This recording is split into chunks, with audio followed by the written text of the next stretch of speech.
Buen día, ¿cómo andan? Buen día, profe. ¿Todo bien? Buen día. Dices, Este, bueno, estamos en horario, así que empecemos nomás. Hoy vamos a ver una bolilla nueva, un capítulo nuevo. Vamos a ver lo que es la entropía y los diagramas entrópicos. Em, bueno, no sé si ya lo han leído el capítulo, es un capítulo un poquito largo, así que, bueno, la idea es que vayamos un poco al ritmo para que no sea muy tedioso, ¿no? Bueno, veamos qué es la función entropía y qué relación tiene con la temperatura que le llamamos temperatura termodinámica. Hemos dicho que el calor no es una función de estado y por lo tanto la diferencial del calor de Q no es una diferencial exacta, pero ustedes han estudiado en matemática que podamos transformar una diferencial que sea inexacta en una exacta, usando un factor de integración conveniente que le llamamos justamente el factor integrante. Bueno, se puede demostrar que para el calor, usando esta posibilidad matemática, podemos encontrar un factor integrante que hace que esa función pase a ser, que esa diferencial pase a ser una diferencial exacta. Y ese factor integrante, que acá figura como 1 sobre n, digamos, es la temperatura. O sea, el factor integrante sería la temperatura termodinámica que coincide con la temperatura absoluta. Entonces, podemos decir que todo sistema tiene como factor integrante de la diferencia del calor a la temperatura termodinámica que se la puede medir en Kelvin, digamos. Entonces, para nosotros, la entropía va a ser ds igual a dq sobre t. O sea, la entropía sería la integral de dq sobre t. Por ahí van a escuchar diferentes definiciones de entropía, como que es la medida del desorden, como que está relacionada con el caos, qué sé yo, distintas definiciones de entropía, pero la que nos interesa a nosotros es justamente esta, que es de donde nace la entropía. Después van a ver que la entropía, el concepto de entropía, se usa en muchas cosas, ¿no?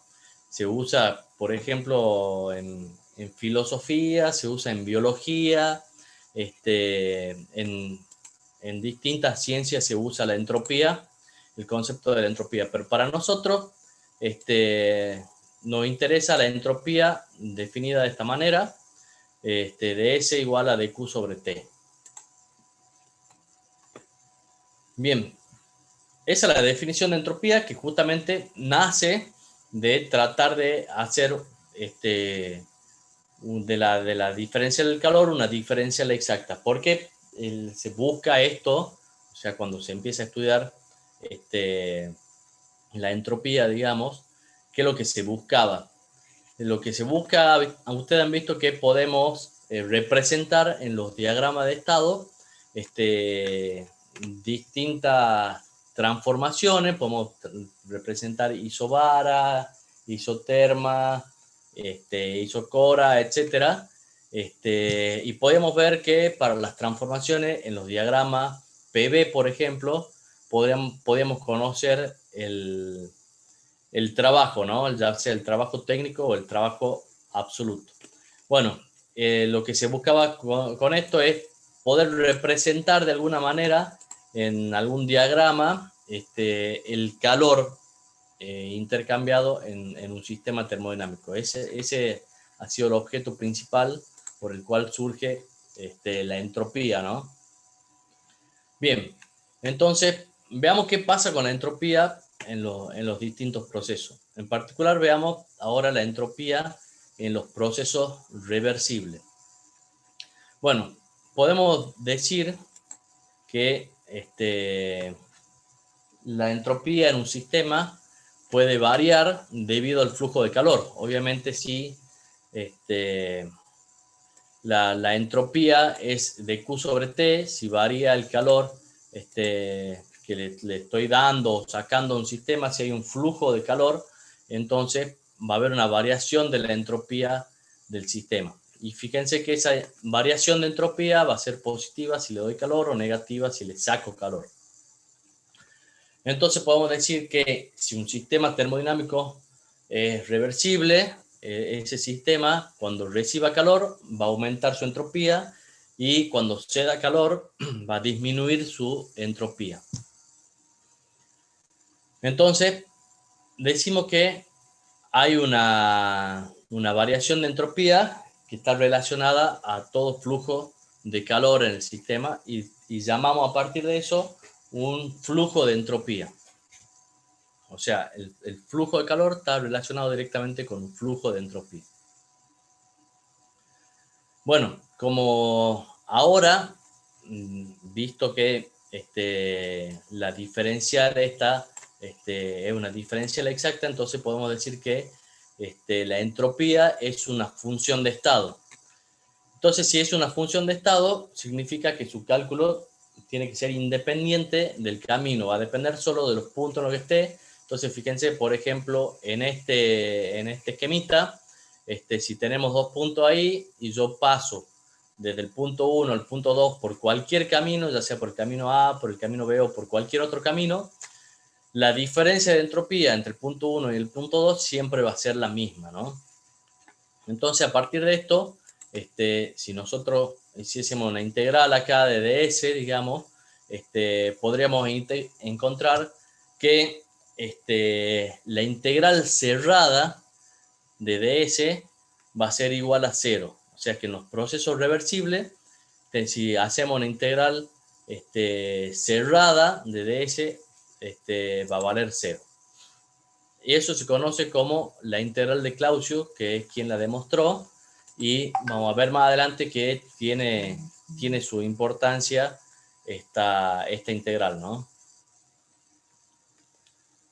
Bien, si tenemos un sistema reversible, hemos dicho entonces, de alguna manera, que la entropía está relacionada con el flujo de calor, y veamos cómo podemos hacer un balance de entropía cuando hay un intercambio reversible de calor entre distintos sistemas.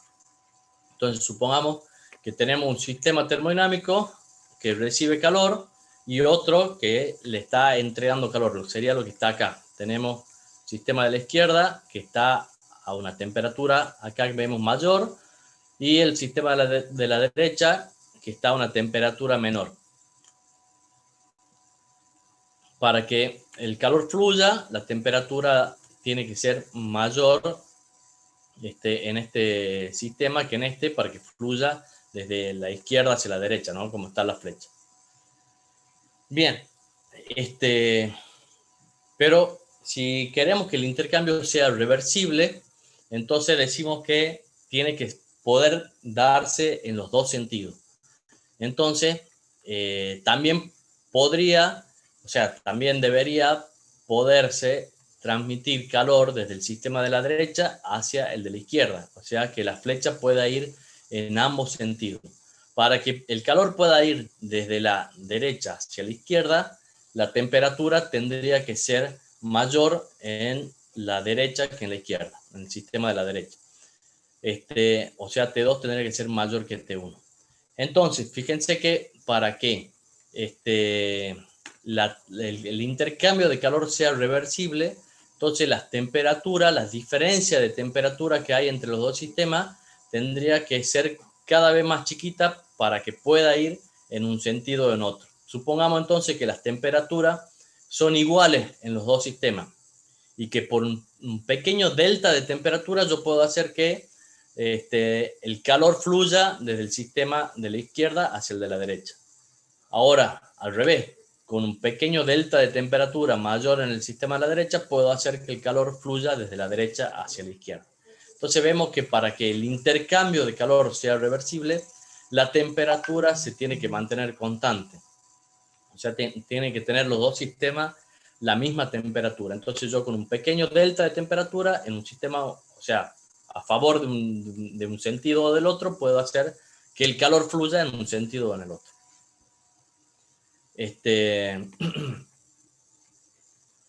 Bueno, por ahí esto resulta un poco abstracto. Es una idealización, digamos, que nos va a servir más adelante para tomar estos sistemas reversibles como punto de referencia. Entonces, por ahí a veces cuesta hacer esta abstracción, pero yo le digo que lo comparen con un plano donde tenemos, en el plano ese tenemos una pelotita. Si queremos hacer que la pelotita vaya en una dirección o vuelva en una dirección de manera indiferente, digamos, va a convenir que ese plano tenga una inclinación cero, digamos. Si yo quiero hacer que vaya en una dirección, bueno, obviamente me va a convenir que el plano esté, supongamos, inclinado en esta forma, digamos. Pero si quiero que vuelva, si está inclinado, es más difícil, digamos. O sea, no va a volver por sí sola, voy a tener que actuar yo para hacerla volver a la pelotita. Ahora, si el plano está al revés, bueno, pasa lo mismo en sentido contrario. Entonces, en la posición en la que es más fácil que la pelotita vaya o vuelva, es que esté a igual, o sea, en un plano horizontal, que no tenga inclinación. Entonces, digamos que la diferencia de altura ahí sería cero, digamos. En este caso, vendría a ser lo análogo a la diferencia de temperatura. Si la diferencia de altura es cero, yo con una pequeña inclinación en un sentido hago que la pelotita vaya en una dirección. Si después quiero hacer que vuelva, con una pequeña inclinación hago que vuelva. Pero si el plano tiene una inclinación ya determinada, entonces me va a costar hacer que vuelva. Voy a tener que hacer un trabajo desde afuera del sistema para que vuelva. Entonces vemos que para que el intercambio de calor sea reversible, las temperaturas tienen que ser iguales. Ahora bien, si las temperaturas tienen que ser las mismas, veamos qué pasa con la entropía. Fíjense que en este sistema el calor que sale va directamente a este otro sistema. Del sistema 1 pasa al sistema 2. Entonces, en valor absoluto, el calor que sale acá tiene la misma magnitud que el calor que llega al sistema de la derecha. Entonces, fíjense que si lo ponemos en valor absoluto, este calor que sale, que tiene signo negativo porque sale del sistema 1, es el mismo que llega al sistema 2. Entonces, en valor absoluto, las diferencias de calor son las mismas, o sea, el diferencial de calor es el mismo, y como las temperaturas, fíjense, son las mismas, entonces significa que la entropía, la variación de entropía del sistema 1 va a ser igual a la variación de entropía del sistema 2. Entonces, dicho de otra manera, si nosotros queremos que un intercambio de calor sea reversible, entonces tiene que suceder que la variación de entropía de los dos sistemas sea la misma. O lo que es lo mismo que decir, si este ha perdido entropía y este ha ganado la misma cantidad de entropía, la entropía del conjunto tiene que ser constante. Entonces, otra forma de decir que un intercambio de calor va a ser reversible es decir que tiene que cumplir que la entropía del sistema sea constante. Entonces, resumiendo, para que un intercambio de calor sea reversible, el delta de T tiene que tender a cero, que es prácticamente lo mismo que decir que la temperatura tiene que ser constante. En ese caso, la entropía del sistema, del conjunto, digamos, va a permanecer constante.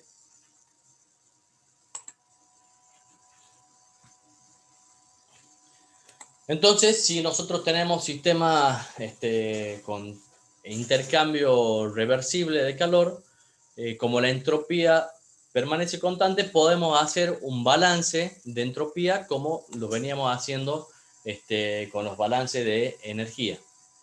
Fíjense que esto vale si el intercambio es reversible, ¿no? Ya vamos a ver más adelante que cuando tenemos proceso irreversible, esto no no es válido, digamos. Este balance, así como está aquí, no es válido. Pero en este caso, como es reversible, la entropía se conserva, por lo tanto, podemos hacer este balance como lo veníamos planteando. La entropía que hay al comienzo más la entropía que ingresan tiene que ser igual a la entropía que hay al final más la entropía que salen. Y fíjense que en el caso de la entropía solamente puede ingresar o salir de un sistema con la materia o con el calor. Si yo tengo un trabajo que entra a un sistema, ese trabajo no tiene consigo un flujo de entropía, ¿no? Pero si tengo un calor, tiene un flujo de entropía. Entonces, fíjense, cuando hacemos el balance de entropía, las únicas formas de energía, digamos, que van a tener entropía son el calor y la materia, digamos, que también tiene asociada una entropía por estar asociada a una energía interna, ¿no? Bien. Bueno, acá tienen un pequeño resumen de lo que decíamos. La entropía del sistema tiene que ser constante. Entonces, para procesos reversibles, vamos a tener que la entropía entre el sistema y el ambiente es constante, o es lo mismo que decir que la variación de entropía del sistema y el ambiente es igual a cero. Ahora bien, si tenemos un proceso irreversible, eso no se va a cumplir. En realidad va a pasar siempre que la variación de la entropía va a ser mayor que cero. No solo que no va a ser igual, sino que tampoco va a ser menor. Va a ser mayor que cero. ¿Profe? O sea que esto me dice que la entropía del conjunto, o sea, la entropía del universo, no puede disminuir. O sea, siempre va a ir en aumento. En el caso de que sea reversible, o sea, como máximo puede ser igual a cero esta diferencia, o sea que se va a conservar. Pero en el caso de los procesos irreversibles, siempre va a ir en aumento. Sí, me decía. No he terminado de entender, digamos, o sea, si nosotros consideramos que la temperatura 1 y 2 son iguales, digamos, ¿por qué consideramos un intercambio de calor entre los dos sistemas? En realidad vos no consideras que son iguales. Vos consideras que el delta de T tiende a cero. O sea, Claro, la claro, ahora diferencia de temperatura es tan chiquitita que en definitiva prácticamente lo podés considerar como que son iguales. Esa sería el concepto correcto, digamos, ¿no? O sea, la diferencia de temperatura tiende a cero. Matemáticamente eso es lo mismo que decir que la temperatura es constante, digamos. Por eso decimos que las dos temperaturas son iguales.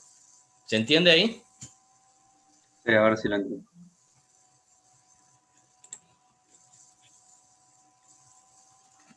Bueno, entonces decíamos acá, fíjense que acá estamos hablando de que en un sistema puede haber entropía en el sistema al comienzo o en el sistema al final, puede entrar entropía con la materia o puede entrar entropía con el calor. Fíjense que en estos casos la entropía está relacionada a la materia, ¿no? Entonces nosotros decíamos que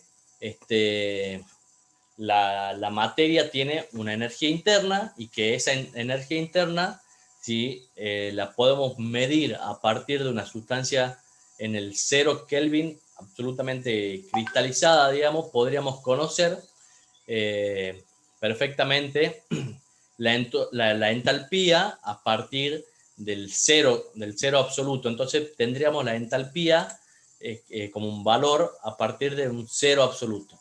Entonces, en el caso de la entropía pasa lo mismo. Si yo puedo conocer el valor de la entropía, digamos, o sea, si puedo llevar la sustancia a 0 Kelvin, podría conocer el valor de la entropía absoluta, digamos, medida a partir del 0 Kelvin. ¿Cómo haría? Podría ser, por ejemplo, yo llevo la sustancia a 0 y voy dándole un calor conocido y midiendo la variación de temperatura y podría ir calculando el delta de C. O lo puedo hacer por medio de un sistema donde yo ya conozca las características del sistema y lo y lo ponga a presión constante o a volumen constante. Entonces con eso podría hacer, por ejemplo, a CP, a CP o a CB. O sea, podría usar la definición de calor específico a presión constante o a volumen constante para determinar la entropía medida desde el cero absoluto, ¿no? O sea, fíjense que si yo a mi sistema lo llevo a cero, lo pongo a presión constante y le entrego calor, el calor a presión constante era la entalpía y lo podíamos calcular como Cp por dt. Entonces podríamos usar esa expresión para conocer la entropía a partir del cero absoluto. Esto, fíjense, acá si nosotros pudiésemos conocer el Cp, podríamos conocer la entropía. Pero ¿qué pasa? El Cp tampoco lo podemos conocer porque el Cp es experimental. Entonces, si no podemos llevar la materia a 0 Kelvin, no podemos tampoco conocer el Cp a 0 Kelvin, digamos. Por lo tanto, esto no es posible de hacer. Ahora, si nosotros nos fijamos en esta expresión, ds igual a dq sobre t, matemáticamente, ¿qué nos dice cuando la temperatura tiende al cero absoluto, tiende a 0 Kelvin, digamos? Matemáticamente, ¿qué pasaría con esta expresión? Da infinito. Vení para acá. Vení para acá. ¡Ah, sí!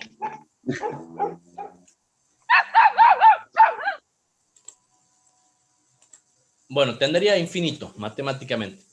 Pero, según el tercer principio de la termodinámica, que fue establecido por Nernst, nosotros podemos decir que si nos planteamos esto, que cuando tiende a cero la temperatura, la entropía tiende también a cero, digamos.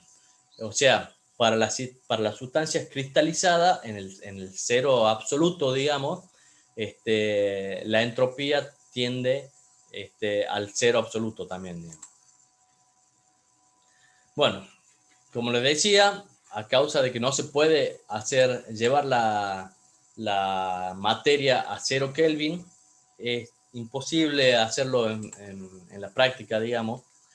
Entonces no podemos medir la entropía a partir del cero, digamos, del cero absoluto. Lo que se hace es lo mismo que hacíamos con la energía interna y con la entalpía. Definimos un estado de referencia y a partir de ese estado de referencia vamos a poder calcular las diferencias de entropía, que son lo que nos interesa. Entonces, no importa cuál sea la referencia, si yo hago un cambio de origen coordenado, digamos, las diferencias son siempre las mismas. Bueno, por ejemplo, en las tablas de vapor, ustedes tienen una convención internacional que se toma para la referencia de la entropía, se toma el estado de líquido saturado a una presión de 0,006 bar y, o sea, a una temperatura de 0,01 grados centígrados. O sea, ese es el punto en la campana, digamos, estaría en la zona de líquido saturado sobre la curva de X igual a 0. En ese punto digo que la entropía del líquido saturado es igual a 0. Y habíamos dicho también que la energía interna en ese mismo punto era igual a 0. Entonces hemos adoptado como que esas son las condiciones de referencia, digamos, para la entropía y para la energía interna.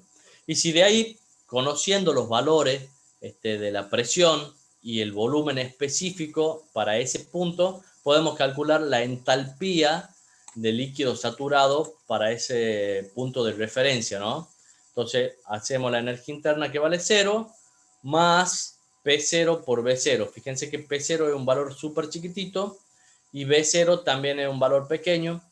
Por lo tanto, si yo hago el producto me da una entalpía muy chiquitita. Por lo tanto, muchas veces lo que se hace es considerar también que la entalpía vale 0 en ese punto. Y fíjense que el error es muy chiquitito, digamos. Entonces, generalmente tomamos 0 para la entalpía en el estado de referencia de líquido saturado a 0,01 grados centígrados y 611 pascales.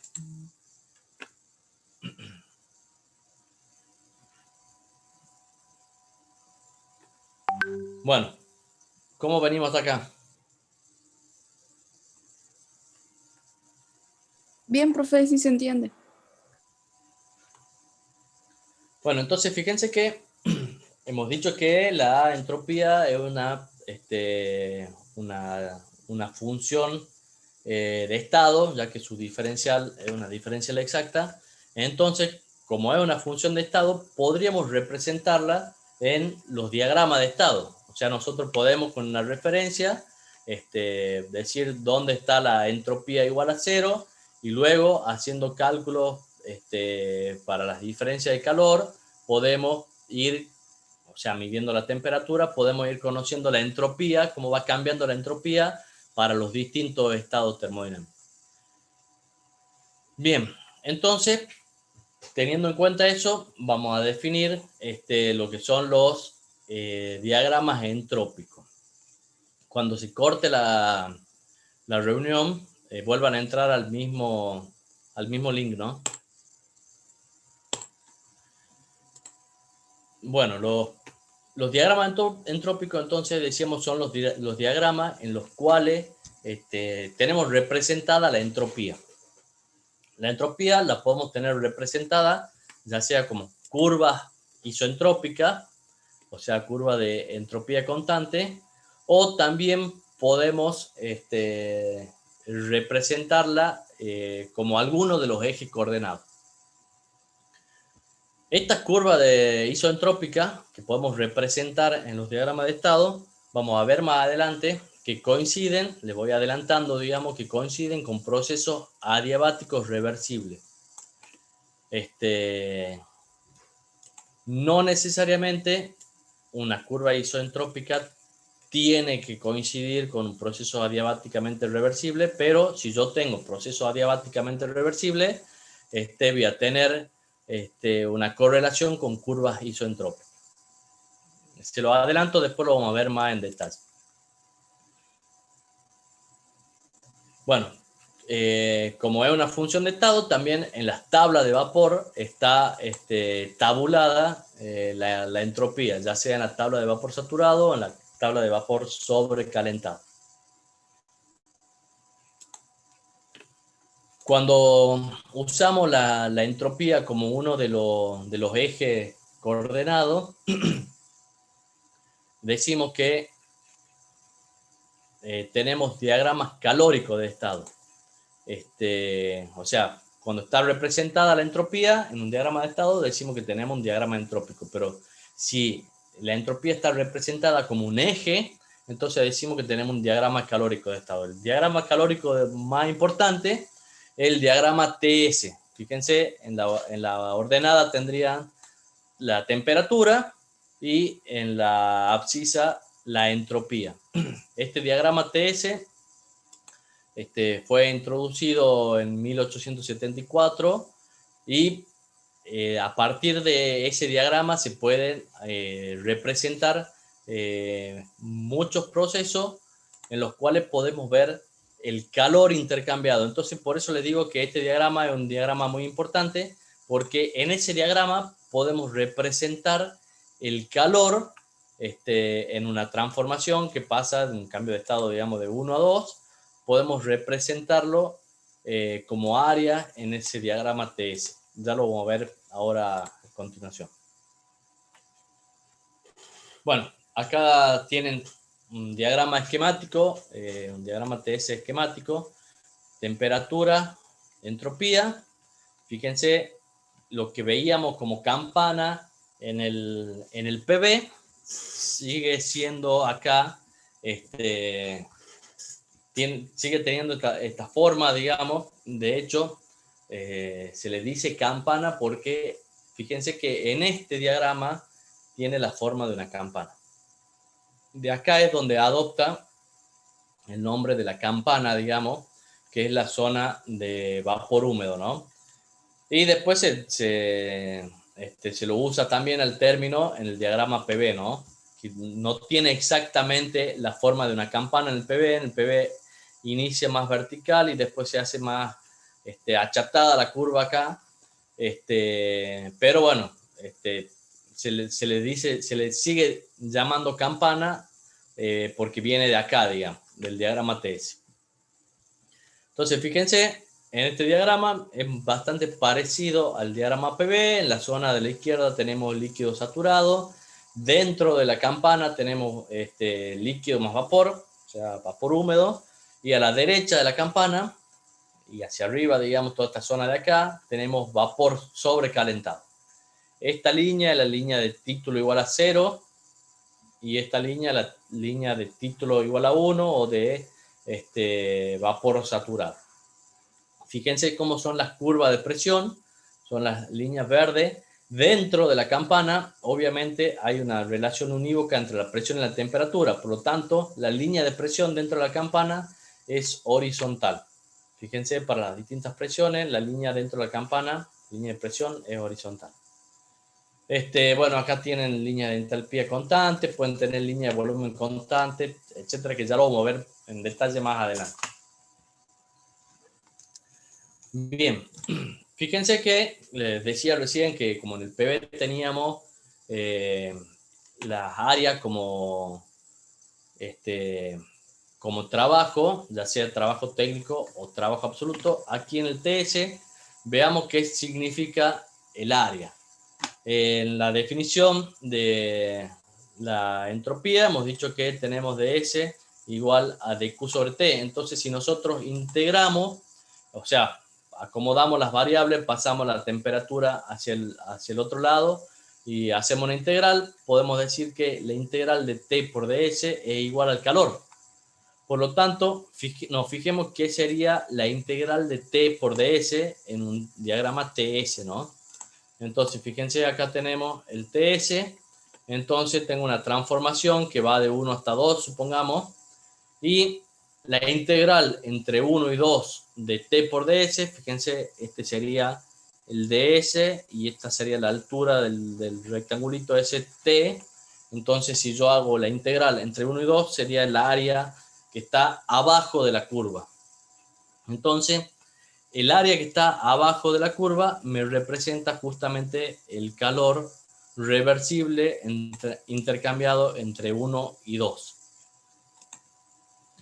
Esta curva sería una curva llena. Acá está puesta como trazo. Bueno, ahí hay un pequeño error, ya lo voy a corregir. Esta sería una línea llena. Estamos hablando del calor reversible, entonces estamos suponiendo que este proceso acá es reversible. Y bueno, ya que estamos, vale la aclaración de que cuando representamos los trabajos, los calores en los diagramas, esas áreas son válidas, o sea, representan el trabajo y el calor, siempre y cuando hablemos de procesos reversibles. Las áreas no me representan el calor y el trabajo si hablo de un proceso irreversible. Entonces, lo que hacemos es definimos el proceso reversible, podemos sacar el área y después con un artificio que se llama rendimiento termodinámico, que ya lo vamos a ver más adelante, podemos conocer la diferencia que hay entre el trabajo reversible, por ejemplo, y el trabajo real en un sistema. Pero ya lo vamos a ver más adelante. Mientras tanto, ustedes quédense con que para poder representar el área en los diagramas, tiene que darse procesos reversibles. Bueno, entonces nosotros más o menos conocemos cómo es el diagrama TS, sabemos que las áreas en el TS corresponden al calor intercambiado. Entonces vamos a ver que el TS, como les decía, sirve para muchos procesos y nos va a ayudar a entenderlo a los procesos y a poder sacar el calor en los procesos. Lo vamos a usar mucho, así que vamos a ver un poco cómo se usa el diagrama. Para ver cómo se usa el diagrama, veamos que representan cada una de las áreas en el diagrama, ¿no? Bueno, y cómo se construye el diagrama. Bueno, nosotros tenemos la curva esta de la campana, vendría a ser que acá tenemos x igual a 0 y acá tenemos x igual a 1, y teníamos las diferentes líneas de presión. Si nosotros suponemos un calentamiento a presión constante, que era el experimento ese que hacíamos en el recipiente cilíndrico, que tenía un émbolo que contenía una sustancia y nosotros lo íbamos calentando, íbamos midiendo el cambio de volumen y el cambio de temperatura. Bueno, si nosotros hacemos una experiencia similar, a presión constante vamos entregando calor, podríamos graficar la transformación que sufre la sustancia en ese experimento, en este diagrama TS. Entonces suponemos que partimos de agua, supongamos, en el estado de referencia. O sea, en el puntito ese que decíamos que está para el agua, a 0,01 grados centígrados y 611 pascales. Entonces, en ese estado tenemos la sustancia y empezamos a calentar. Yo sé que en ese estado, bueno, tengo la temperatura de referencia